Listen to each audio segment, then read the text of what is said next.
做嘅動作唔好咁快，唔好咁快，慢少少，慢做準啲嚟啫。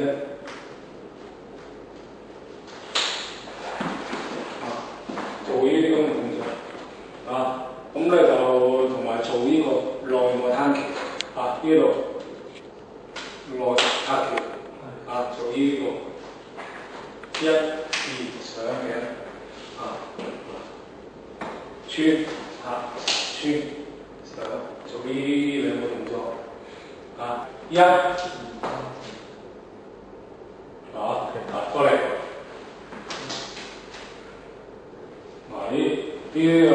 另外一種打法嚟，呢個另外用力打，係咪用力打呢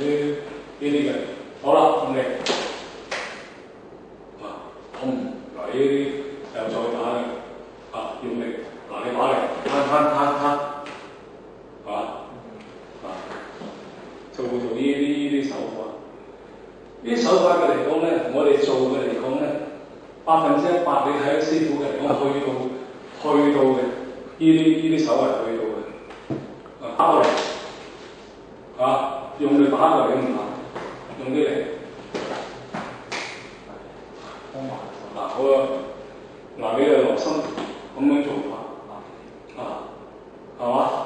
有啲人嚟講咧，響側邊呢邊打嘅過嚟，呢邊嘅就響呢邊打過嚟，係咪佢喺呢邊打過嚟，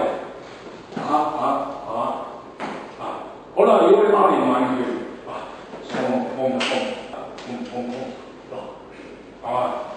呢啲個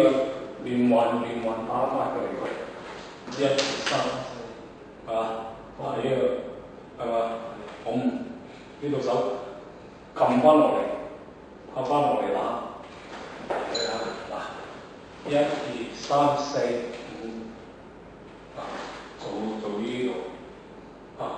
好啦，再出嚟，綁你啦，係咪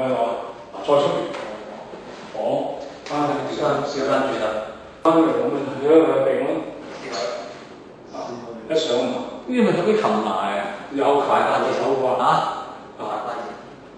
一個手嚟講咧，一個攤手住依度咁上嚟講，你就成個人呢啲神打感受下嗰你操個拳打上感受你試下感受下出個拳打埋嘅。我呢度就咁打住埋嘅。呢種上